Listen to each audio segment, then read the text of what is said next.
Estamos en el estudio de la palabra del Señor y hoy día nos toca el capítulo 20 de Jeremías. Acordémonos que terminamos con el capítulo 19, con la señal de la vasija rota, y la última frase del 19 decía: porque han endurecido su cerviz para no oír mis palabras. Ahora entramos al capítulo 20 y aparece un personaje que es Pasur. Y se pone bien especial este capítulo 20. Oramos.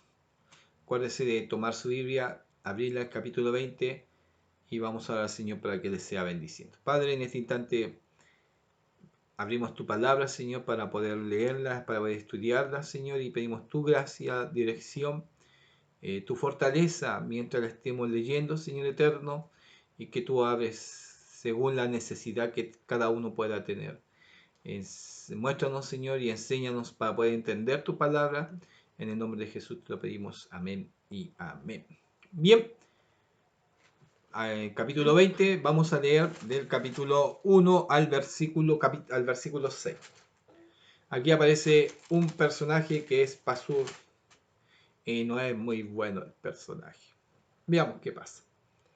El sacerdote Pasur, hijo de Immer, que presidía como príncipe en la casa de Jehová, oyó a Jeremías que profetizaba estas palabras. Y azotó Pasur al profeta Jeremías, y lo puso en el cepo que estaba en la puerta superior de Benjamín, la cual conducía a la casa de Jehová. Y el día siguiente Pasur sacó a Jeremías del cepo. Le dijo entonces Jeremías: Jehová no ha llamado tu nombre. Le dijo entonces Jeremías: Jehová no ha llamado tu nombre Pasur, sino Magor Misabib. Porque así ha dicho Jehová: he aquí haré que seas un terror a ti mismo y a todos los que bien te quieren, y caerán por la espada de sus enemigos, y tus ojos lo verán. Y a todo Judá entregaré en manos del rey de Babilonia, y los llevará cautivos a Babilonia, y los matará a espada. Entregaré asimismo toda la riqueza de esta ciudad, todo su trabajo y todas sus cosas preciosas, y daré todos los tesoros de los reyes de Judá en manos de sus enemigos, y los saquearán, y los tomarán, y los llevarán a Babilonia.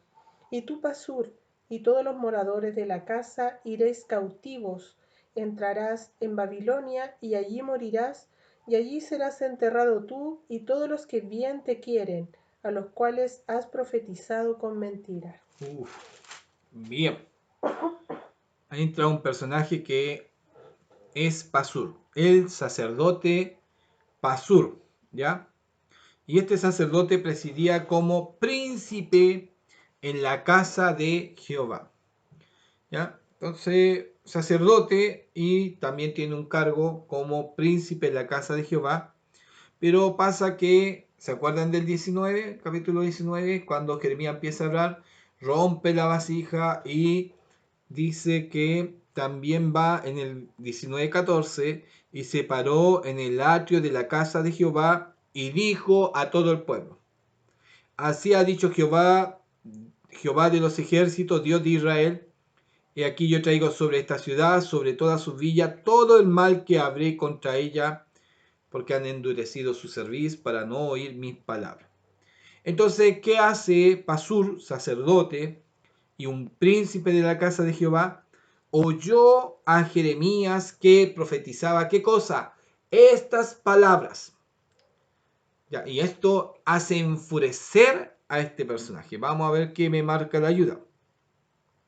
Reacción de Pasur frente a la acción simbólica de Jeremías.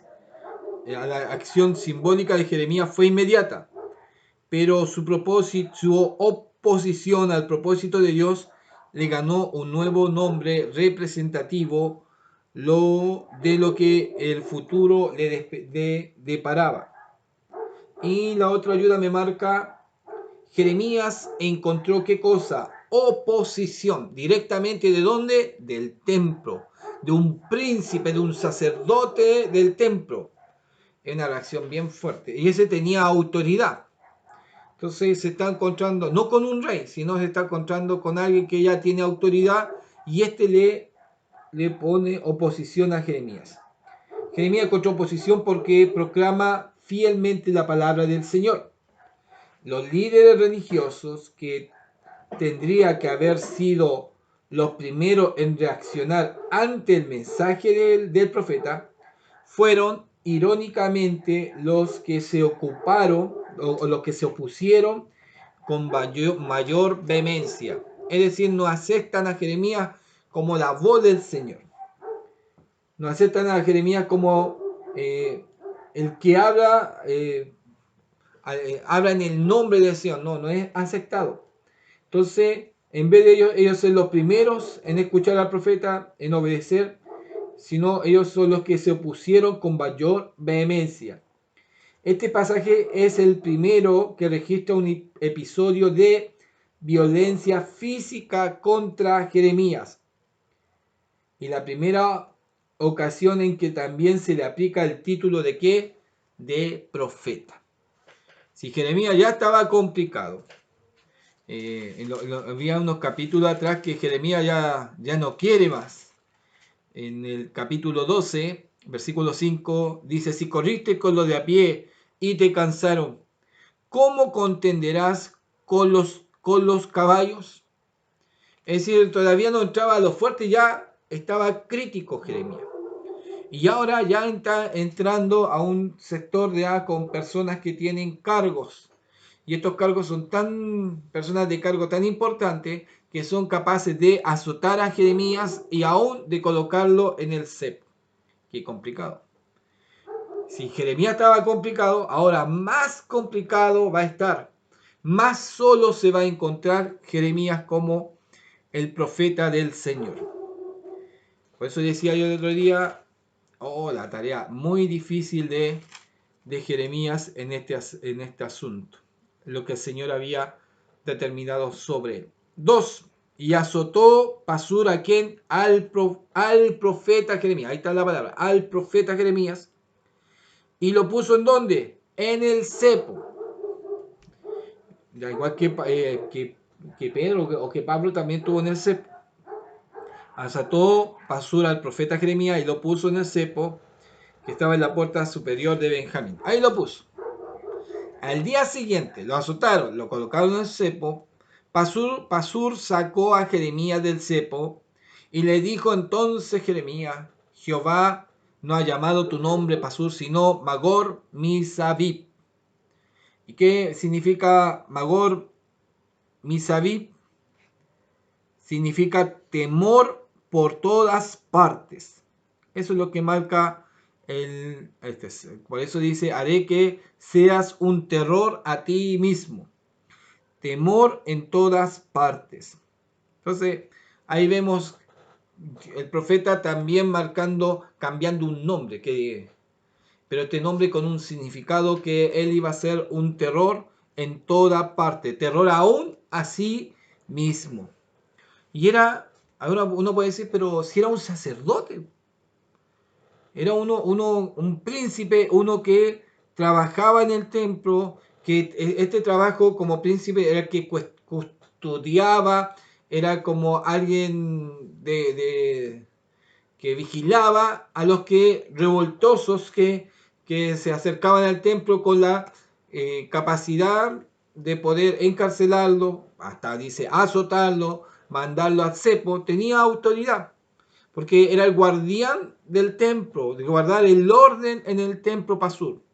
Pero quizás lo estaba haciendo bien, pero no entendió quién era Jeremías y tampoco entiende la voz profética.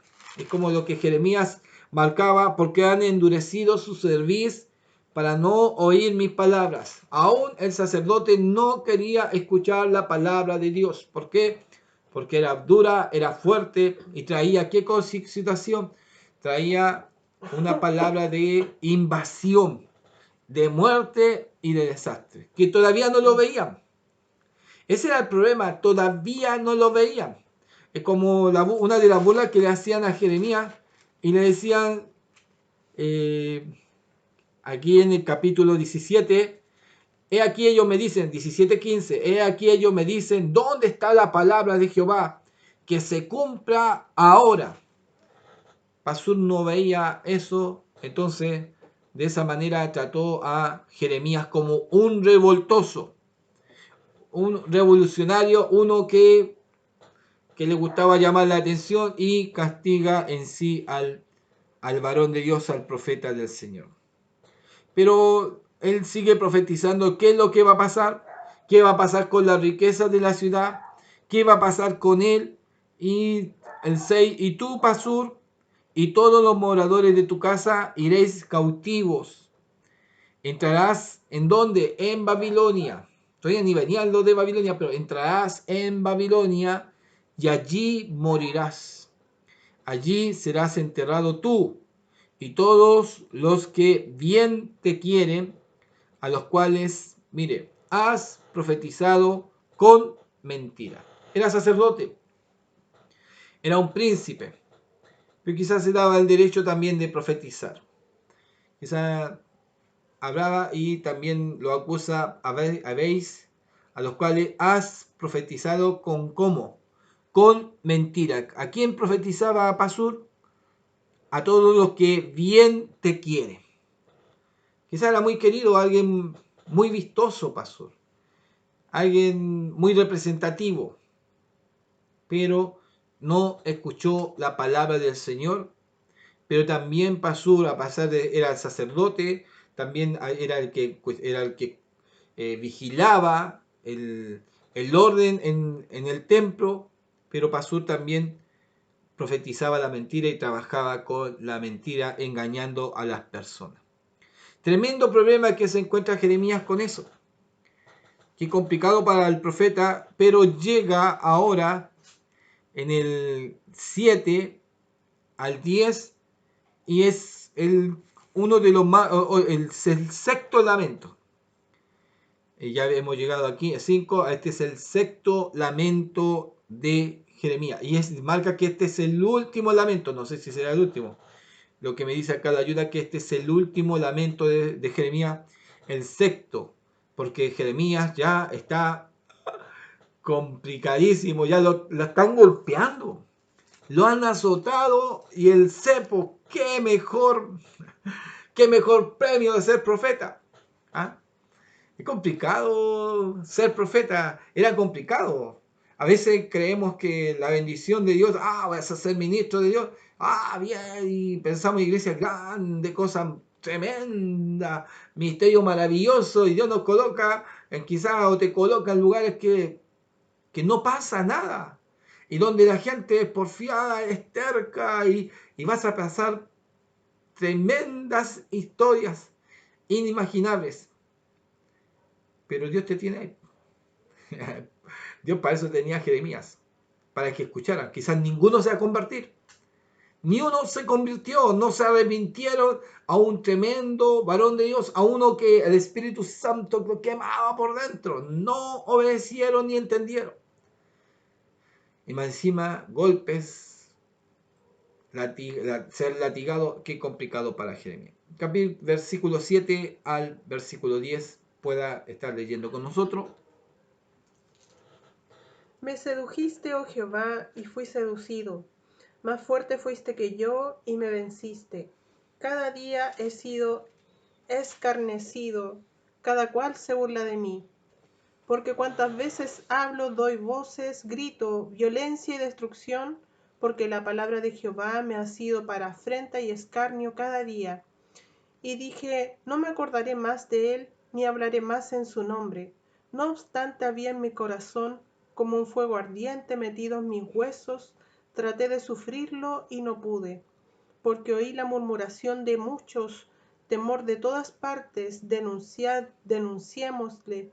Todos mis amigos miraban si claudicaría.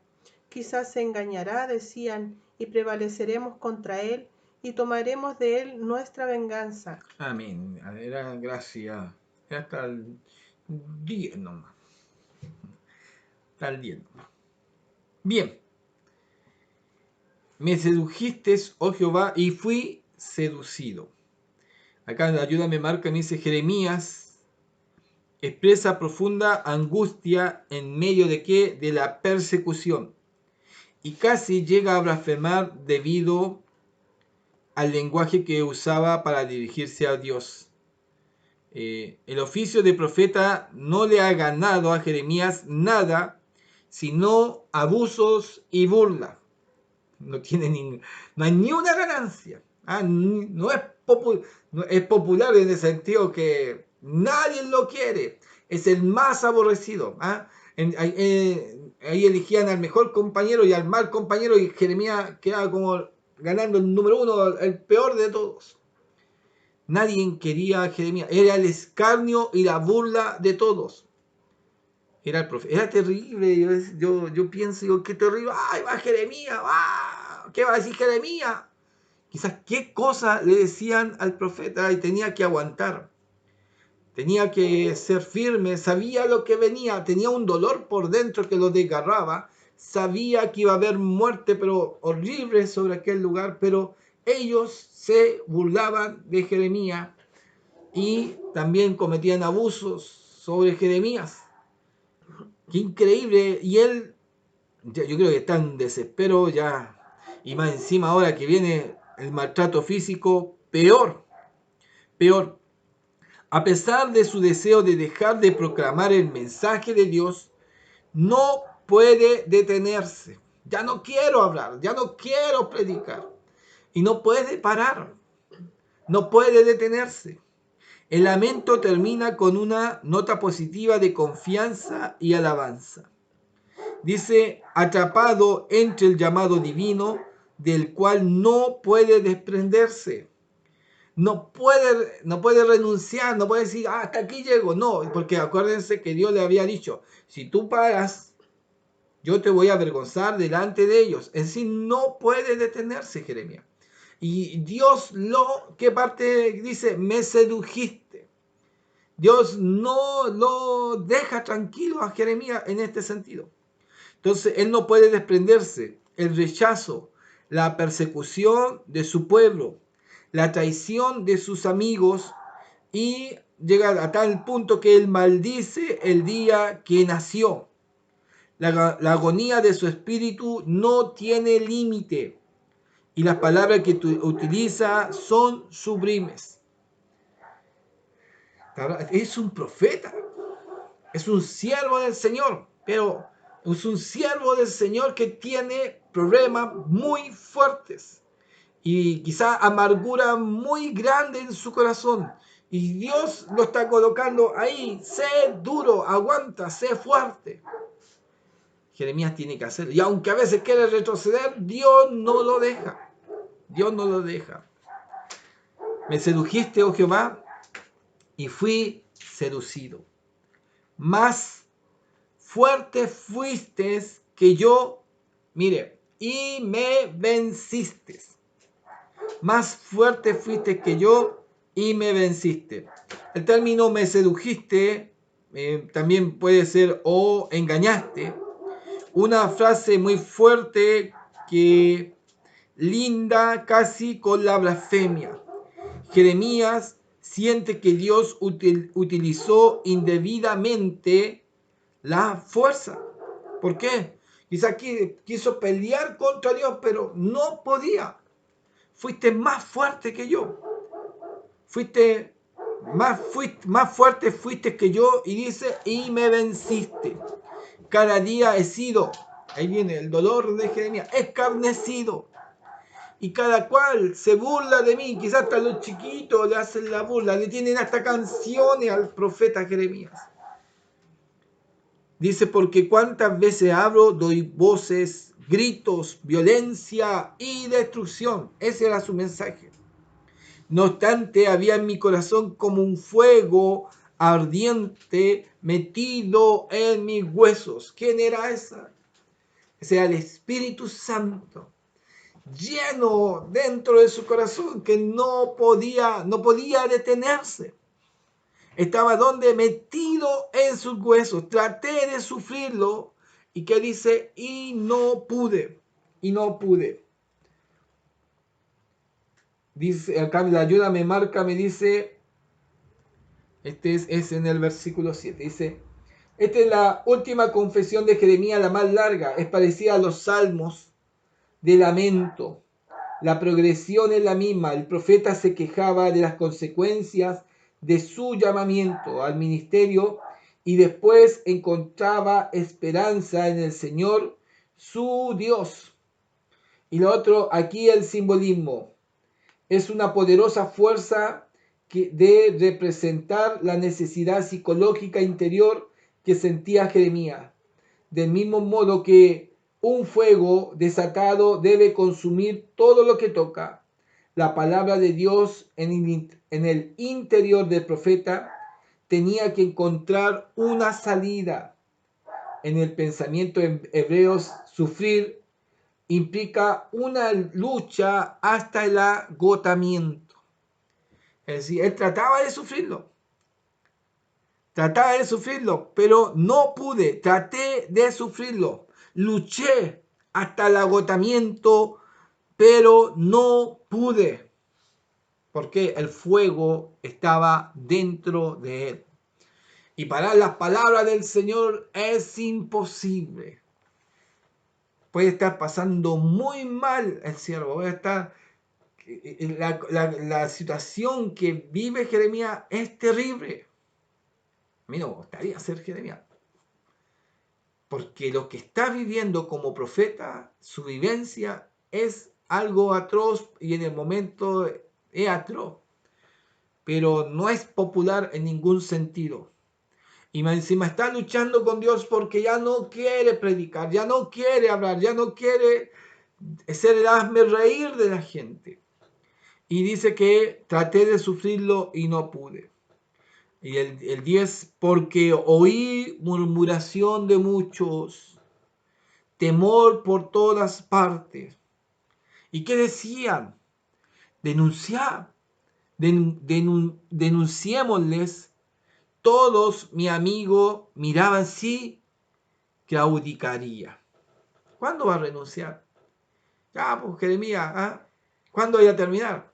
Ya, sí, ya voy a joder, Jeremías, con todo lo que te agarramos para el deseo, las burlas que te hacemos, va a llegar el momento que ya no vas a profetizar, ya no vas a renunciar o te vas a ir, ya no vas a querer decir nada, Jeremías. Entonces todos, y los amigos, todos mis amigos miraban si claudicaría. Quizás se engañarán, decía, y prevaleceremos contra él y tomaremos de él nuestra venganza. Todo como profeta podía hablar el mensaje, pero todo lo otro lo estaba viendo todo contra él. Qué terrible. A uno no le gusta que hablen los hermanos mal. Ah, no, la hermana esta dijo, ah. Y a veces uno quiere a los hermanos y aparece alguien y dijo un mal comentario o habló mal de uno o tomó una mala percepción. Y uno dice, pero no es así. Pero y se siente mal y se duele uno por malas palabras o porque a veces quiere mucho a los hermanos y los hermanos no responden bien. Pero imagínense Jeremías, ya no lo quería a nadie. El descalificado era el del pueblo. Y el 11 hasta el 13, veamos que nos marca. Mas Jehová está conmigo como poderoso gigante. Por tanto, los que me persiguen tropezarán y no prevalecerán. Serán avergonzados en gran manera porque no prosperarán. Tendrán perpetua confusión que jamás será olvidada. Oh Jehová de los ejércitos, que pruebas a los justos, que ven los pensamientos y el corazón, vea yo tu venganza de ellos, porque a ti he encomendado mi causa. Cantad a Jehová, load a Jehová, porque ha librado el alma del pobre de mano de los malignos. Amén. Más, ahí está el fuego encendido, más Jehová está conmigo como poderoso gigante. Él no se ve, aquí hay una situación lógica. Quizás eso nos ayuda mucho lo que Jeremías se ve en sí. Él no se ve fuerte, porque con todo este lamento, todo lo que está pasando alrededor de él, se está viendo tan disminuido, tan adolorido, con un corazón tan rasgado, como profeta, como varón del Señor, pero ve él a alguien poderoso. Veo más Jehová que está conmigo como poderoso gigante. Quizá él puede estar muy destruido, dele quejando con el Señor, viendo como todos los quieren destruir, pero él nos está viendo, ahora que el Señor me hace fuerte, que el Señor ahora me hace superhombre o super profeta de Dios. No, él ve al Señor que está con él, como poderoso gigante. Por tanto, los que me persiguen tropezarán y no prevalecerán, serán avergonzados en gran manera, porque no prosperarán ni tendrán perpetua confusión que jamás será olvidada. ¡Ah, qué terrible! No sé si usted lo ve o lo siente a través de la palabra, qué increíble. El único descanso, el único respiro que puede tener Jeremías es que Jehová está aquí. Lo tiene ahí. Puede estar llorando Jeremías, puede estar hecho agua Jeremías. Puede llorar por el pueblo, por todo lo que va a pasar, pero ahora está llorando por todo lo que hablan mal de él, las burlas que recibe. Pero ve al Señor que Dios lo va a apoyar y que Dios está con él. Y a la final, todos aquellos que se burlan, la mano del Señor va a ser contra ellos. Entonces dice, oh Jehová de los ejércitos, que pruebas a quién, a los justos, y que ve los pensamientos y el corazón. Aquí ya Dios llega a lo más profundo de nosotros. Jeremías lo puede entender. Y puede entender que Dios aún, porque él hablaba y le contaba, Señor, este está diciendo de mí esto, Señor, me hacen burla. Ahora va encima Pasur, que lo golpeó, lo azotó, lo colocó en el cepo. Pero Jeremías le dice, tú que ves los pensamientos, Señor, los pensamientos y el corazón. Ve ahora yo tu venganza de ellos porque a ti he encomendado mi causa. Estaba sufriendo Jeremías. Estaba en una posición que a nadie le gustaría estar. Y ahí nos lleva a entender que hay cristianos que a algunos les tocó una vida próspera de bendición, que a algunos cristianos les tocó ir de victoria en victoria, y quizás a otros les tocó ir de sufrimiento en sufrimiento. Hay pastores que les tocó iglesias que prosperaron y crecieron y gran número, pero hubieron pastores o siervos del Señor que tuvieron siempre quizás 2, 3, 4 hermanos, pero Dios lo colocó ahí y su misión era estar ahí y ser fiel ahí. No lo mandó a la multitud, pero a otros lo mandó a la multitud, a otros lo mandó quizás donde habían pocos, pero tenía que cuidar a esos pocos. Lo importante es la obediencia, lo importante es entender. Quizás a otro Dios lo mandó donde fueron más que vituperados, escarnecidos, a otro lo mandó a predicar y quizás nunca convirtieron a nadie, pero el mensaje y la palabra llegó a sus vidas. Así como Jeremías, que es increíble. Vemos a un Jonás que le predica a un pueblo rebelde, a un pueblo que en Nínive, los asirios, que eran los terribles asirios, los más pecadores, tenían otros dioses. Jonás no quería ya predicar, predica Jonás y se arrepiente. Y no eran ni israelitas, no eran ni judíos. Y Jeremías, siervo del Señor, su nación, su pueblo, pero no se convierte. Y no creen y no quieren oír. Así que nos lleva a reflexionar y decir, misteriosos son los caminos del Señor. Y misteriosos son las proyecciones que Dios tiene para con nosotros. Quizás qué proyección tiene para tu vida, qué proyección tiene para los que tú amas. No sabemos qué proyección tiene Dios, qué es lo que quiere Dios hacer. Pero en eso que Dios quiere hacer está su voluntad. Y nosotros nada más colocarlos a su voluntad. Y no es que nosotros queramos, es su voluntad. A veces nosotros queremos hacer muchas cosas y tenemos proyecciones. Yo estaba en Santiago y yo tenía una proyección, ay, estamos proyectados y esto vamos a hacer y esto, y Dios me pesca, me saca, ¡pah! Y se perdieron mis proyecciones y estoy sin proyección porque no sé qué es lo que Dios quiere hacer, no sé lo que Dios quiere enfocar. Cuando nos colocamos en la mano del Señor ya no existen nuestros proyectos, existe el proyecto de Dios. Jeremías no tenía un proyecto porque no tenía ni esposa ni hijo. Dios le dijo, no tengas esposa ni hijo en este lugar. Quizás después podía tenerlo, no sé. No sabemos qué sigue más adelante con su vida. Pero Dios está proyectando la vida del profeta. Y es terrible lo que va pasando en sí el profeta. Tú que ves los pensamientos y el corazón. Vea yo tu venganza de ellos, porque a ti he encomendado mi causa. Y viene, después de esto, viene la alabanza. A ver, me voy a ver la ayuda acá. En el versículo, sí, aquí viene la contemplación de la promesa de la protección. Produjo un estallido de alabanza en Jeremías. El Señor es el Dios que protege a quien, al pobre, al que está en necesidad y no puede hacer nada por sí mismo. Sale este cántico en el versículo 13. Cantar a Jehová, loab a Jehová, porque ha librado el alma del pobre de manos de los malignos. Y él se marca como un alma pobre. De qué maligno está hablando? De los que estaban acechando su vida.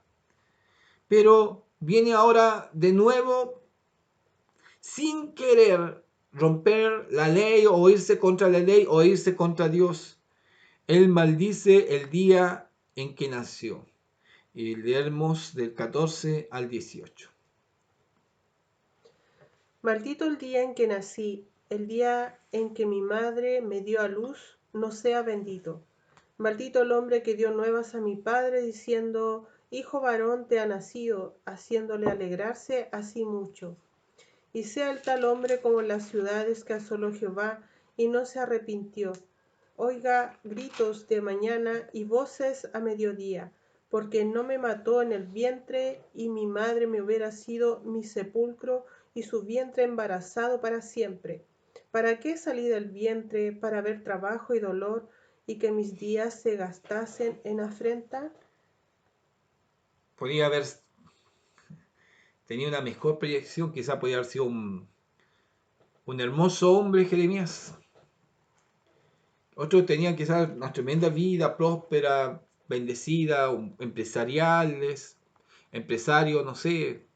Eh, Podía haber proyectado muchas cosas Jeremías, pero Dios lo escogió desde el vientre de su madre. Y él marca en este sentido. ¿Por qué no moría en el vientre? Pero Dios, ¿qué le dice en el capítulo 1? Yo te escogí, ¿de dónde? Desde el vientre. Mire lo que dice, antes que te formases en el vientre, te conocí. Y antes que naciese te santifiqué y te di por profeta de las naciones. Ya estaba en el vientre y ya tenía una proyección increíble. Pero él dijo, mejor yo tenía que haber muerto en el vientre. ¿Por qué?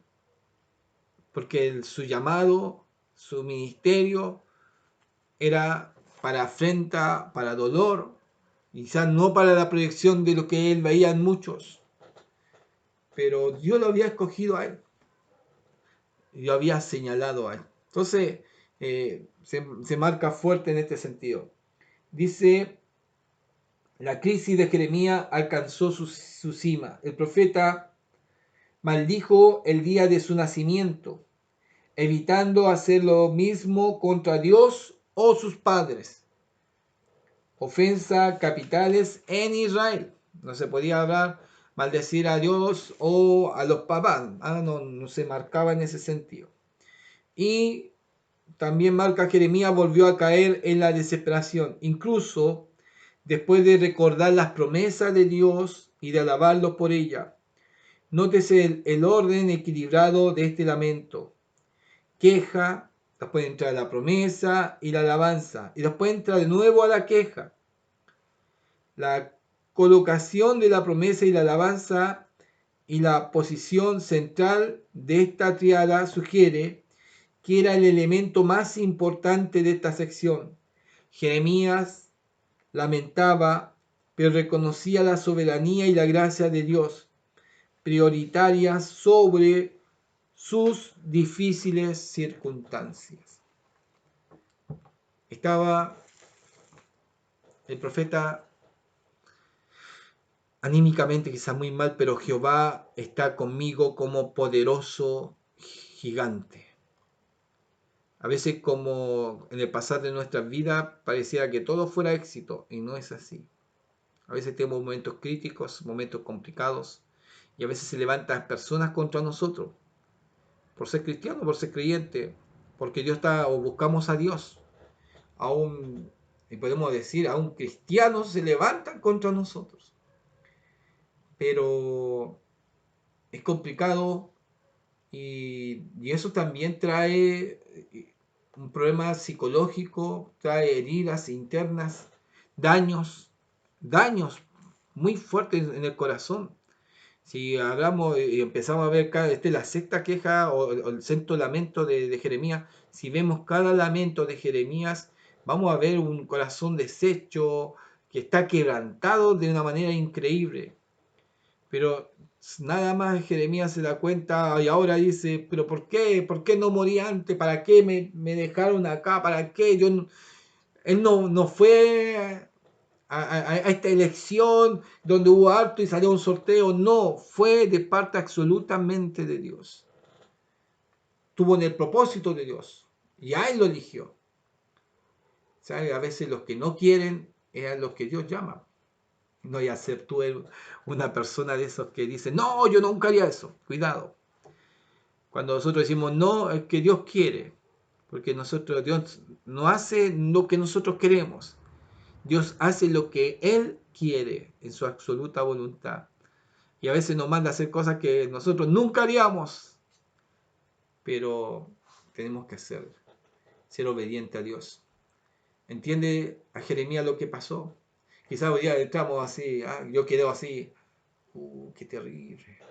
Pero me lleva a reflexionar que estamos sujetos a la voluntad del Señor. Podemos pasar momentos graves, malos o buenos, pero Dios está al lado de nosotros como poderoso gigante y Él escucha nuestro clamor. El Señor les sea bendiciendo. Este hermoso capítulo 20, viene capítulo 21, sale una frase y dice, pelearán contra vosotros con mano alzada y con brazo fuerte, con furor y enojo e ira grande. Eso viene en el capítulo 21. Le invitamos, pueda leer el capítulo 21 con nosotros. El Señor les sea bendiciendo.